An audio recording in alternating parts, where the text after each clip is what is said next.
Hello everyone. स्वागत है आप लोगों का। उम्मीद है कि आप लोग बहुत अच्छे होंगे, आपकी तैयारी बहुत अच्छी चल रही है। आपने पीछे देख लिया होगा थंबनेल में, heat wave alert Madhya Pradesh में, लू ओलों का कहर एक साथ, 30 जिलों में अलर्ट है। What is the heat wave? लू क्या है, हीट वेव क्या है, इसको हमने जानना है। यह एक टेम्परेचर सिचुएशन है। अगर किसी प्लेस का औसत तापमान 40 डिग्री से ऊपर चला जाता है, दिन का तापमान 40 डिग्री प्लस चला जाता है, तो हम उसको हीट वेव की स्थिति कह देते हैं। और ये सामान्य क्षेत्रों में है।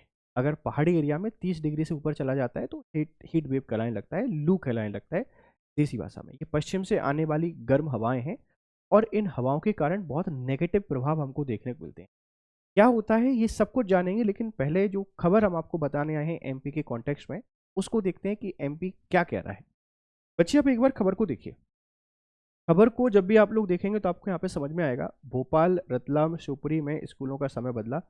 एमपी में पारा 43 डिग्री पार, छिंदवाड़ा, पांडुर्ना में दोपहर बाद तेज बारिश, ओले भी गिरे। सब कुछ एक साथ हो रहा है।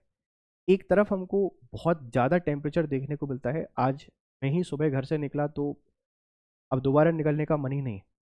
तो जो हीट वेव है या लू है, ये बहुत नेगेटिव इम्पैक्ट डाल रही है एक ह्यूमन लाइफ के ऊपर। इसी के साथ में सोशल इकोनॉमिक भी नेगेटिव इम्पैक्ट आपके इसको देखने को मिल रहे हैं। तो पूरे मध्य प्रदेश में हीट वेव आ गया है, और कितनी भयावह स्थिति होनी चाहिए जिस हीट वेव के लिए जून मई के आखिरी दिनों में या जून के पहले वीक में हमको देखने को मिलती थी। मतलब वह स्थिति जो आज हमको देखने को मिल रही है, यही स्थिति देखने को मिलती थी मई के आखिरी वीक और जून के पहले वीक में। मतलब उस समय पारा 43 डिग्री के पार जाता था।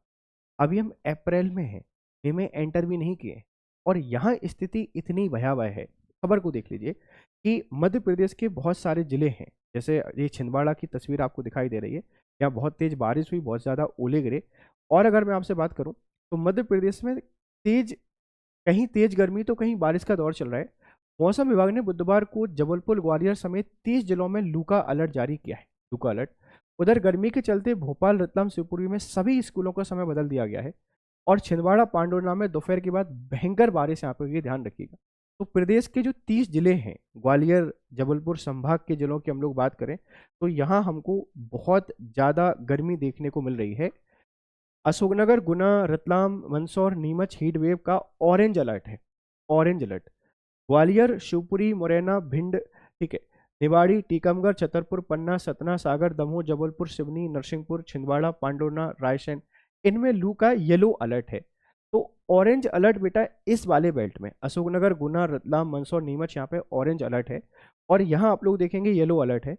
और 10 अप्रैल को भी रतलाम, नीमच, मंदसौर, उज्जैन, धार, जबलपुर, मंडला में भी लू चलेगी। 11 अप्रैल के बाद फिर बदलेगा मौसम, ऐसा कह रहे हैं कि 11 अप्रैल के बाद फिर हो सकता है कि मौसम बदले। अभी 2 दिन हमको लू देखने को मिली है। लू का बहुत खराब प्रभाव प्रदेश में देखने को मिला है। इसके बहुत नेगेटिव इम्पैक्ट होते हैं। इसके कारण सोशल, इकोनॉमिक और ह्यूमन लाइफ पे बहुत नकारात्मक प्रभाव पड़ता है। इस बात को ध्यान रखिए। तो लू है सर, इसके कारण क्या है? देखो बहुत सारे कारण हैं। सबसे बड़ा कारण है ग्लोबल वार्मिंग। हमने जिस तरीके से वैश्विक तापमान को बढ़ाया है, और ग्लोबल वार्मिंग बढ़ा किसके कारण है? कार्बन इमिशन के कारण। हमने कार्बन के उत्पादन को बढ़ाया। कार्बन के उत्पादन के कारण वैश्विक तापमान में वृद्धि हुई, और उसके कारण ये सारे परिवर्तन हमको देखने को मिल रहे हैं। फिर है अर्बनाइजेशन, शहरीकरण के कारण। शहरीकरण बहुत बड़ा कारण है हीट वेव का, क्योंकि हमने जंगल बर्बाद कर दिए, जंगल पूरे तरीके से तबाह कर दिए हैं। तो एक तो वैश्विक तापमान आप कह सकते हैं, अर्बनाइजेशन आप इसको यहाँ पर कह सकते हैं। और फिर हम लोग देखते हैं कि जो जल स्रोत हैं, ये जल स्रोत भी हमने पूरी तरीके से ख़त्म कर दिए हैं। ये कुछ ऐसे कारण हैं जिसके कारण हीट वेव हमको यहाँ पे देखने को मिल रही है। इसका प्रभाव क्या है सर? बहुत प्रभाव पड़ता है ह्यूमन हेल्थ पर। लोग बीमार हो जाते हैं। डिजास्टर अनाउंस करने की बात चल रही है। डिजास्टर मैनेजमेंट एक्ट के अंतर्गत लू को एक आपदा के तौर पर शामिल करना पड़ेगा। इतनी बुरे हालात हो चुके हैं क्लाइमेट चेंज के, जलवायु परिवर्तन के। ध्यान रखना। तो हीट वेव क्या होती है, आई होप आप इसको समझे होंगे कि अगर कहीं तापमान 40 डिग्री सेल्सियस से ऊपर चला जाता है मैदानी क्षेत्रों में, और पहाड़ी क्षेत्रों में 30 डिग्री सेल्सियस से ऊपर चला जाता है, तो हीट वेव की स्थिति होती है। साथ ही किसी स्थान के औसत टेम्परेचर से 7 डिग्री सेल्सियस ज़्यादा तापमान हो जाए अचानक से किसी दिन, तो वह लू की स्थिति, हीट वेव की स्थिति कहलाती है। इस मौसम में घर से बाहर कम निकलना चाहिए, लेकिन हाथ ठेला, रेहड़ी वाले, मजदूर और जो वर्कर हैं, उनकी सोचिए क्या स्थिति होगी। हम तो थोड़ा घर से बाहर निकलते हैं, उतने में परेशानी हो जाती है। तो एमपी में हीट वेव का अलर्ट है।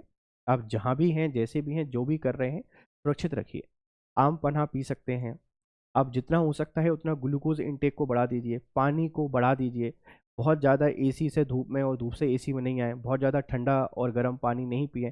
बचने के यही उपाय हो सकते हैं, क्योंकि ये इतना खतरनाक है कि इसके कारण डेथ भी हो जाती है कभी कभार। तो हीट वेव क्या है, हमने इसको समझने की कोशिश की।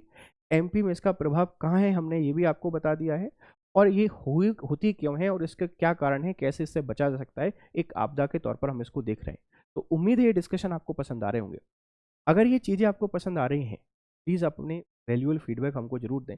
हम इसी तरीके से कुछ ना कुछ आपके लिए बहुत शानदार टॉपिक डिस्कस करते रहेंगे डेली आपसे, और आपके फीडबैक हमको हमेशा बेहतर बनाने में मदद करते हैं। तो provide your valuable feedback. Thank you very much for have a nice day.